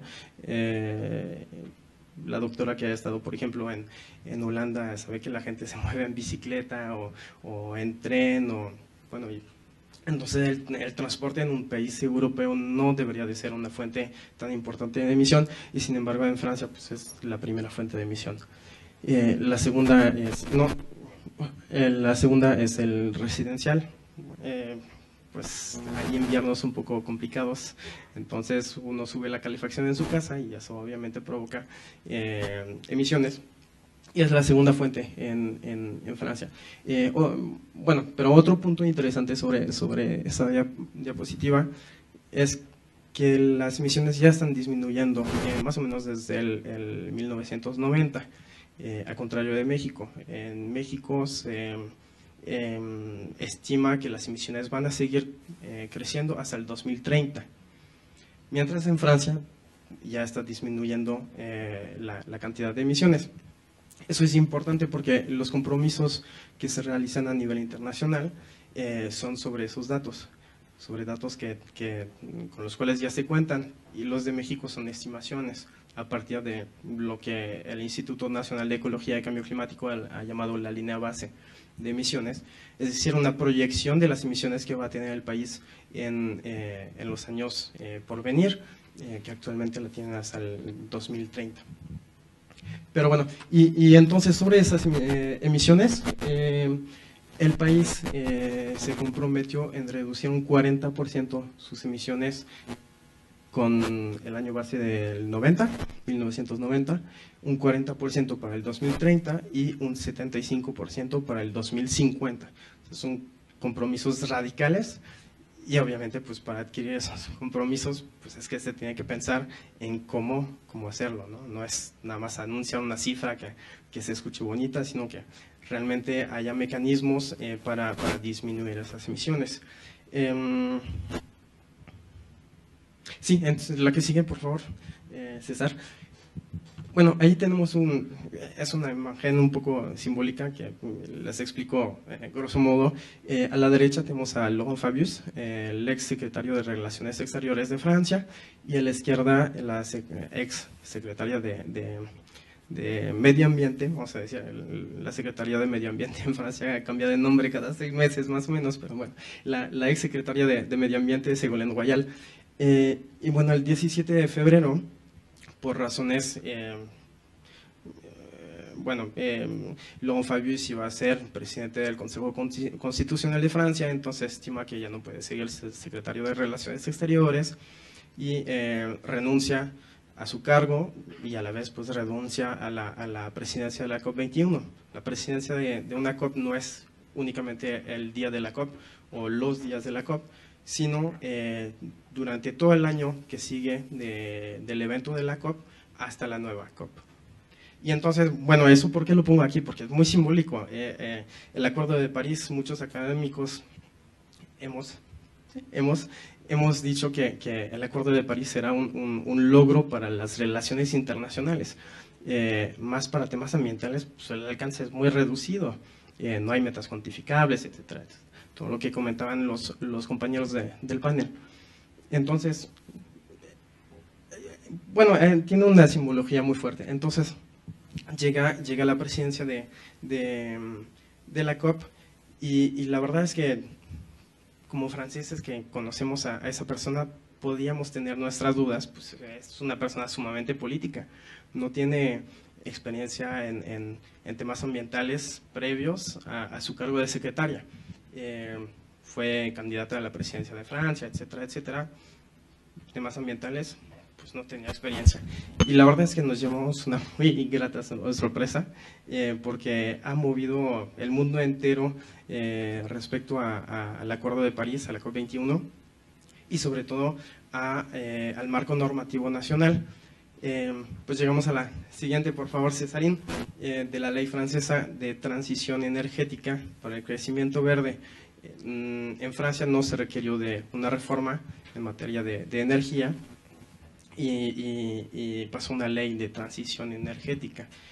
Esa fue ratificada 4 meses antes de la COP21. Entonces, ¿por qué les hablo de esa ley? Pues porque Francia ya tenía compromisos nacionales independientemente del éxito o no de la COP21. Eso denota un poco la voluntad en temas ambientales del país, pero también permitió llegar con un peso muy relevante en la COP. Pues es organizador, pero también enseña lo que hay que hacer, y etcétera, etcétera, ¿no? Entonces, esa ley entra en vigor en agosto del 2015, 4 meses antes de la COP. Y entonces, bueno, ¿de qué trata esa ley? Cesarina, la que sigue, por favor.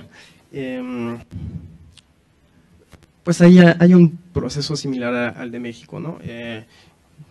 Es un balance entre el Congreso de la Unión, bueno, entre los diputados y los senadores sobre una ley de quítale esto y agrégale esto, etcétera, etcétera, ¿no? Bueno, total que son pues más de 5,000 enmiendas, ¿verdad? Solicitud de modificaciones al proyecto de ley, y de los cuales casi 1,000 son aceptados.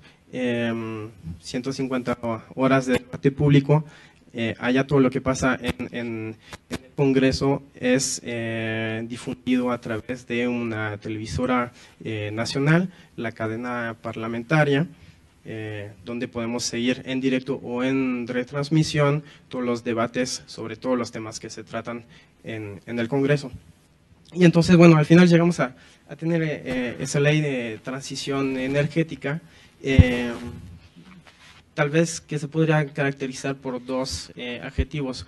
Uno, ambiciosa porque busca ir más allá de los compromisos establecidos anteriormente por el país, y original sería el segundo adjetivo, porque pues busca involucrar a todos los sectores de la sociedad. Como lo comentaba la doctora Muñoz, pues el gobierno es quien impulsa ciertas políticas, pero ¿cómo se elaboran esas políticas? Pues la sociedad tiene que estar atrás, la sociedad, el sector privado, obviamente los académicos, obviamente el ciudadano lambda, todos tienen que estar participando en ese proceso. Para eso, igual en México hay momentos de consulta pública sobre los instrumentos regulatorios. En términos de una disposición administrativa de carácter general, por ejemplo, pues hay 30 días hábiles de consulta pública. Todos ustedes pueden enterarse a través de internet en la página de COFEMER, por ejemplo, o en el DOF en caso de normas, y abonar con sus comentarios. ¿Quién lo ha hecho? ¿Nadie? Bueno, allí pues hay que participar más, porque al final de cuentas esas políticas nos pega a todos. Entonces, bueno, pero entonces llegamos a una ley de 212 artículos, bastante trabajadas, con varios objetivos. Los objetivos no solo son de manera, ¿cómo diría?, sin esperar nada a cambio, sino que Francia tiene una alta dependencia energética en ciertos temas, y por ejemplo en el periodo 2005-2015 la factura energética de Francia para importar energía pues se elevó a 55,000 millones de euros. Entonces, obviamente hay que hacer algo al respecto. Además, pues hay que fomentar la lucha contra el cambio climático, la protección del medio ambiente, etcétera, etcétera. Bueno, entonces esa ley aceleró, ¿verdad? Bueno, perdón, aceleró porque luego vamos a entrar a la carnita. Esa ley tiene 5 objetivos: favorecer el desarrollo de una economía competitiva, obviamente que crea empleos, etcétera, etcétera. Garantizar la seguridad en el suministro energético y reducir la dependencia de Francia en términos de energía y sobre todo de hidrocarburos. Mantener un precio de energía competitivo y atractivo en el plan internacional, preservar la salud humana y el medio ambiente, y contribuir a la puesta en marcha de una coherencia energética dentro de la Unión Europea. Y entonces, bueno, 5 de los puntos fuertes de esa ley de transición energética. La primera, reducir las emisiones de gases de efecto invernadero un 40% para el 2030 y un 75% para el 2050. Reducir en un 30% el consumo energético primario de energías fósiles, a saber, petróleo, gas y carbón, para el 2030 respecto a las del 2012. Aumentar un 32% las energías renovables para el 2030. reducir un 50% del consumo energético para el 2050, reducir un 50% los desechos, que también generan gases de efecto invernadero, y diversificar la producción de electricidad. Bueno, pasamos a la que sigue, si quieres, porfa. César, nos vamos a volar a esa porque es más o menos lo mismo, pero con los datos. Y bueno, para la implementación de esa ley existe la programación plurianual de energía, es como un plan en 2016-2023, o 7 años, que contiene el marco jurídico y el esquema director, priorizando acciones para lograr los objetivos antes mencionados. Se estima que esa ley va a permitir un crecimiento del PIB del 1.1%. Para un viejo país europeo es una cifra importante. Aumentaría el valor industrial del 0.7% y sobre todo la creación de más de 200.000 empleos. La que sigue, por favor, César. Y bueno, entonces uno de los puntos más importantes es la eficacia energética y la disminución del consumo de las energías fósiles. Respecto al petróleo, la meta es reducir un 22% para el 2023, el gas natural un 15, casi 16%, y el carbón reducirlo en un 37%. De hecho, están pensando en cerrar por completo la industria del carbón en Francia. Paso rápido para compensar. Todavía tengo unos minutos. Eso es interesante, los certificados de eficiencia energética es algo que existe ya desde unos 10, 15 años en Francia, más 15 años. Ya perdí un poco la noción del tiempo. Pero bueno, se aplican, uno compra una lavadora, por ejemplo, una televisión o cualquier eléctrico, y venían esos datos. El que menos contamina o más eficiente es desde un punto de vista energético, y G, pues lo peor, ¿no? Es el que consume más, como la vieja lavadora rusa, que pues nunca se rompe, siempre funciona, pero es la que más consume, ¿no? En términos energéticos. Bueno, esos certificados, esa información ya se generaliza a varios puntos, varios sectores de la sociedad, y en particular en las viviendas. Y entonces, según su vivienda guarda el calor de la calefacción, por ejemplo, y va a tener el punto A, y si no, pues va a tener una notación inferior. Eso obviamente está vinculado con ciertos impuestos, y de esos certificados se piensa recaudar para un plan de renovación de residencias sociales 1.500 millones de euros, y una cantidad similares para los edificios públicos. Es como si nos llegara en el Politécnico recurso del gobierno para, pues no sé, que el aire acondicionado no esté tan fuerte como ahorita, o esté más nuevo, más eficiente y no consuma tanta energía, ¿no? Es básicamente la idea ya.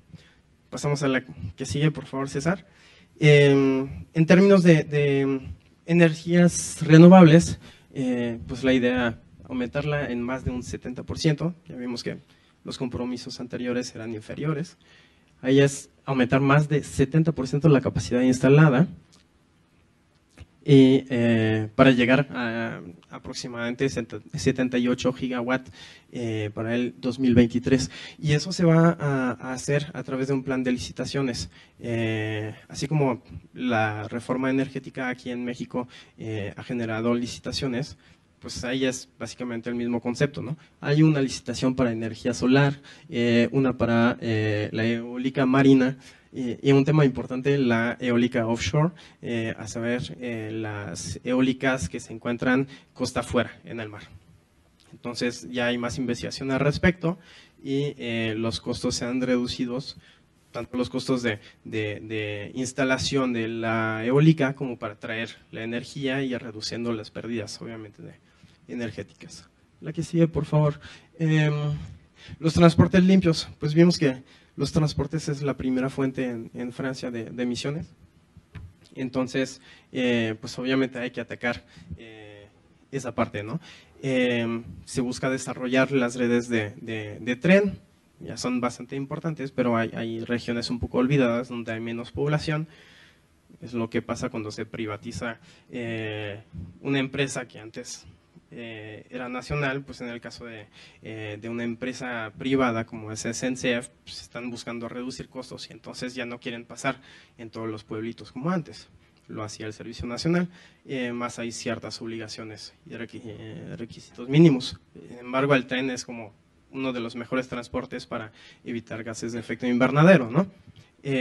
Pero, bueno, esa ley busca atacar también los vehículos. Y ya existía una prima del gobierno hacia los ciudadanos para cambiar sus vehículos. Si usted tiene un vehículo del año 2000, pues el gobierno le va a dar 1.000 euros, aproximadamente 20,000 pesos, para cambiar su carro y comprar uno más reciente.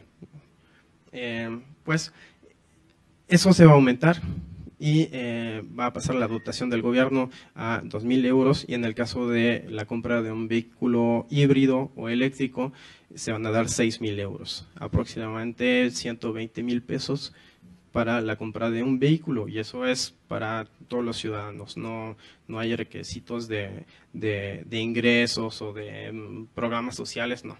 Cualquier ciudadano tiene acceso a esa prima.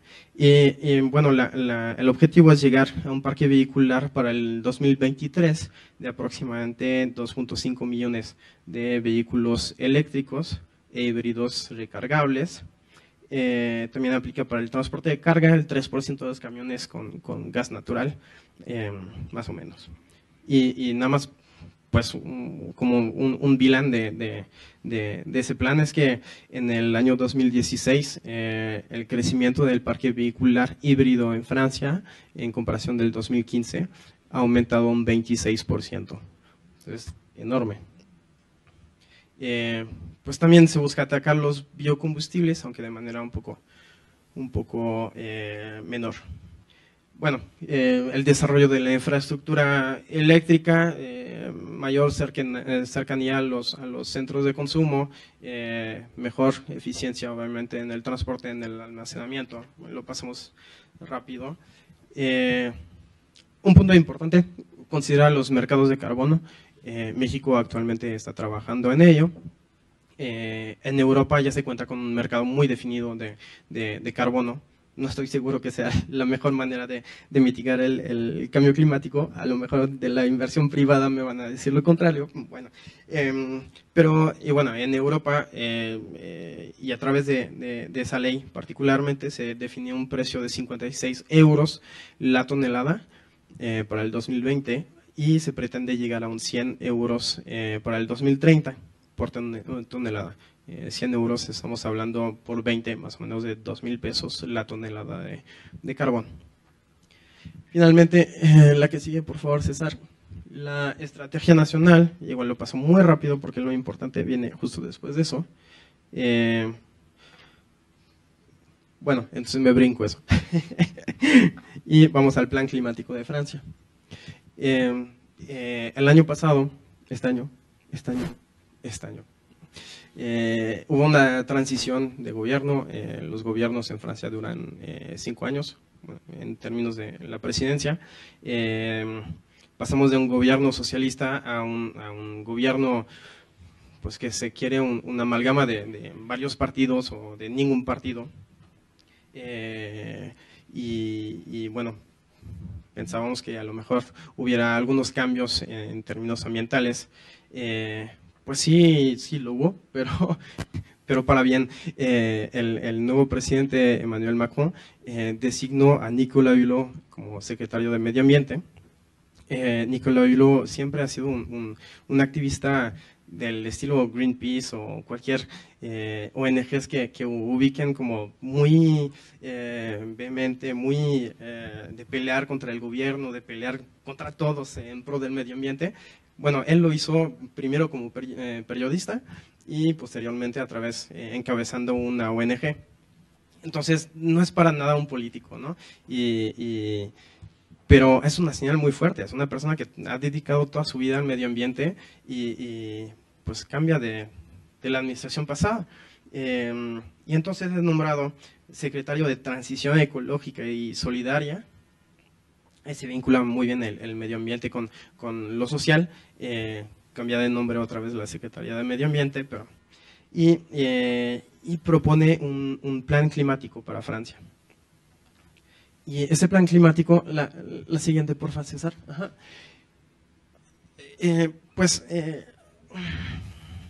Explica que sí, hay que transitar, más que transitar, hacer un cambio radical en los métodos de consumo, en los estilos de vida de cada quien. A lo mejor es un poco ideológico, ¿no? Pero sí es cierto.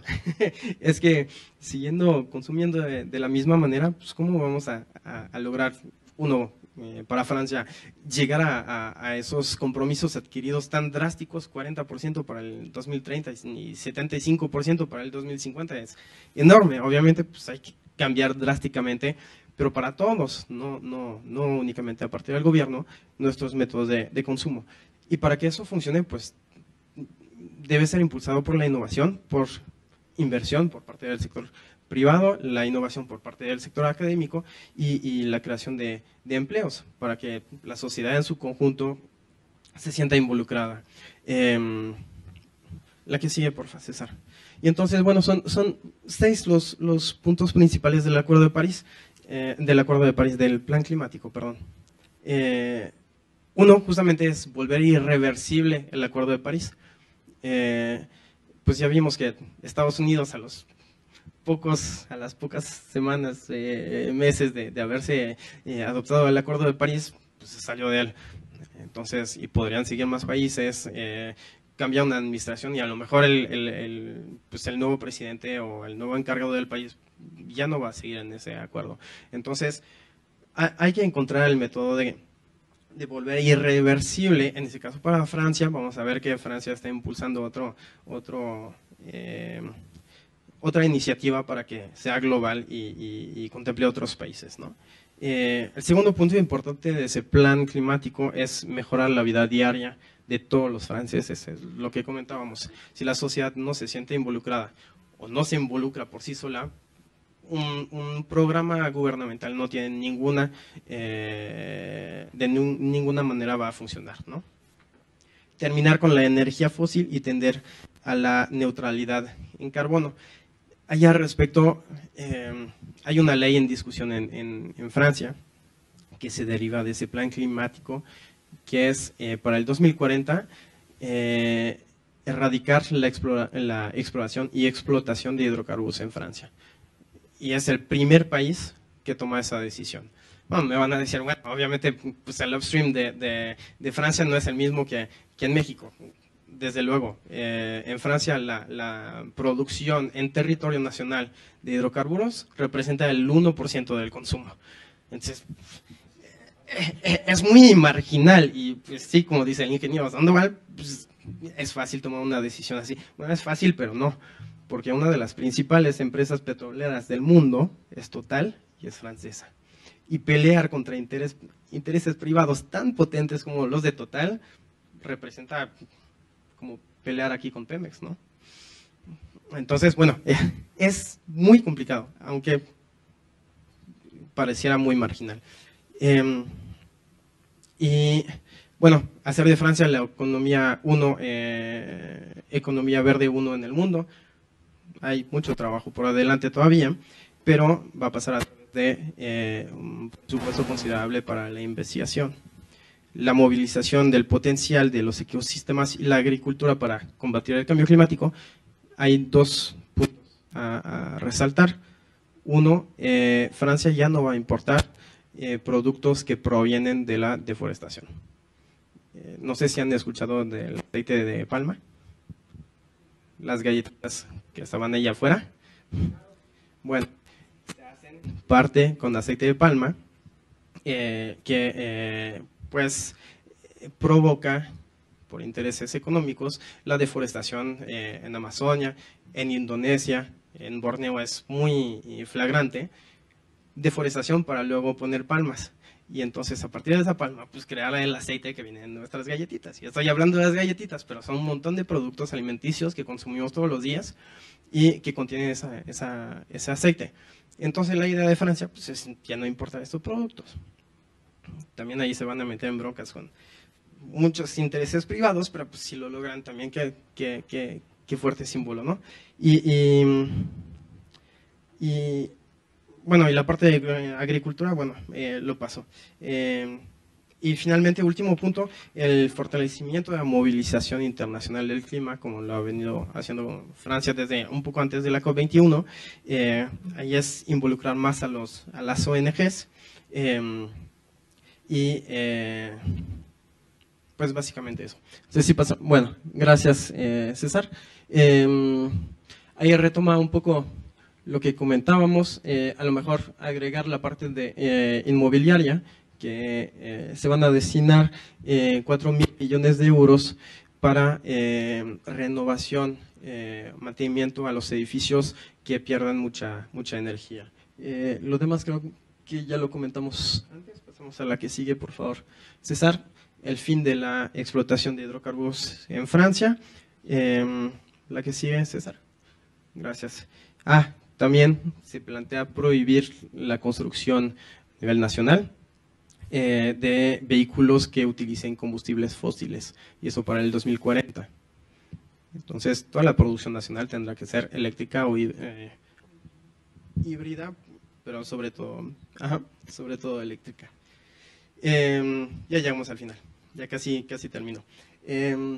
Bueno, 4 medidas así muy concretas. Las cuotas de conversión de vehículos, ya se lo comentaba, pasa de 1.000 a 2.000 euros, más los 6.000 euros que provee el gobierno en caso de vehículos eléctricos. El cheque energético, que va a beneficiar a 4.000 millones a 4 millones de familias, perdón. La población francesa no ha crecido tanto. Bueno, el importe de ahí son 150 euros a 200 euros más o menos por familia, no es tanto, pero se va sumando lo demás. El crédito para el impuesto a la transición energética, un ciudadano puede solicitar un crédito para mejorar su vivienda, y los certificados de ahorro de energía que ya les comentaba anteriormente. La que sigue, por favor, César. El presupuesto de la Secretaría de Medio Ambiente en Francia para el 2018 ha aumentado un 4% respecto al 2017, este año, para llegar a la suma de 200.000 millones de pesos. A título indicativo, la Semarnat aquí en México dispone de 36.000 millones de pesos. Entonces, más o menos 7 veces más. Finalmente, por favor, César, somos la naturaleza que se defiende. Pues ella es el llamado pues, a todos ustedes a defender la naturaleza, a tomar acciones, a interesarse por la política gubernamental, pero también por las acciones internacionales, como muchos ya lo hacen, pero hay que hacerlo más. Y como pues llega ahorita esa propuesta de Francia del Pacto Mundial por el Medio Ambiente, donde pues se propuso, de hecho, este mes ante la ONU para un acuerdo vinculante sobre el medio ambiente. Entonces, bueno, ¿qué destacaría de la participación francesa en la implementación del Acuerdo de París? 3 puntos en particular. Uno, a pesar de la transición gubernamental que sufrió Francia este año, pues las acciones en pro del medio ambiente tienen continuidad. Eso es muy importante. No podemos tener una política basada sobre 5 años o 6 y que todo cambie radicalmente de un día al otro, ¿no? Lo vimos en en algún momento en este país sobre la política nacional de mares y costas, pues había muchas acciones y de repente ya nada. Y pues hasta poco pues se retoman acciones a favor, ¿no? Pero obviamente pues esos años perdidos son un retraso importante. El segundo punto, la activa participación de la sociedad en su conjunto. Les suplico revisen en consulta pública los documentos que se están proponiendo. Para eso se publican en DOF, para eso se publican en la Comisión Federal de Mejora Regulatoria, con acceso para todos. Hay que revisarlo, hay que abonar con comentarios para mejorar esos documentos. A veces la agenda regulatoria es tal que a las autoridades gubernamentales se les pueden pasar cosas importantes. Y en ese caso, pues sus comentarios como académicos, como estudiantes, como profesores, como investigadores, como sociedad civil, como sociedad privada, pues sus comentarios son muy valiosos para establecer mejores marcos normativos. Y finalmente, pues para lograr todo eso es necesario contar con una importante cartera.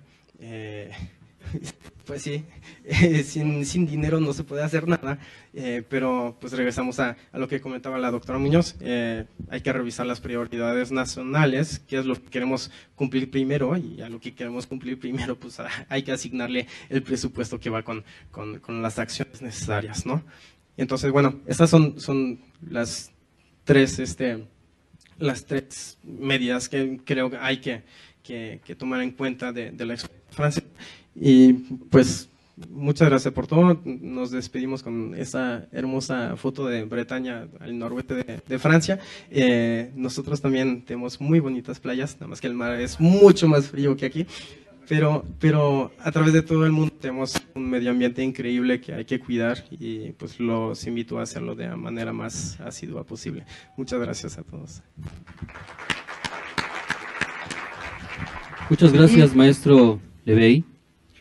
A continuación, abrimos los micrófonos al espacio de preguntas y respuestas, por lo que invito a los asistentes a emitir sus preguntas y comentarios. ¿Alguien quiere hacer un comentario, alguna pregunta breve? Nos las pueden enviar por correo electrónico si es que no tienen en este momento ningún comentario. Nadie dijo yo. Ya se quieren ir, ya, ¿verdad? Ya son 2:30. Bien, solo un anuncio. Hoy en día está a su disposición en el Diario Oficial de la Federación la consulta pública para las Islas Revillagigedo, que hasta hoy siguen siendo reserva de la biosfera, patrimonio de la humanidad, y la quieren convertir en parque nacional. Las 4 islas de Revillagigedo, para establecer proyectos turísticos en las islas. Entonces, si gustan ustedes revisarla, está a su disposición en internet para que puedan revisar y hacer comentarios sobre este patrimonio de la humanidad y de nuestro país, que de ninguna manera debe considerarse o debe cambiar su estatus a parque nacional. Muchas gracias por su larga espera, por su paciencia. Espero que hayan tenido información que les permita crearse una idea de cuáles son los compromisos, qué es lo que tenemos que hacer como país. Los invitamos el día de mañana a que vengan a partir de las 9. ¿Quién tiene por ahí, Samuel? A las 10. A las 10 inicia el programa. Recuerden que tenemos la conferencia magistral del doctor Pachauri, para que si alguno de ustedes jóvenes se quiere involucrar en este movimiento POP, protección para nuestro planeta, lo podrán hacer a través de nosotros. Tenemos contacto con el doctor Rajendra directamente, así que muchísimas gracias. Los invitamos a tomar un refresquito aquí afuera. No tenemos refrescos, tenemos agua y tenemos unos bocaditos. Muchas gracias y que tengan buena tarde. Agradecemos a nuestros panelistas sus extraordinarias exposiciones. Les recuerdo que el día de mañana continuaremos con el segundo día de congreso dedicado a las zonas costeras.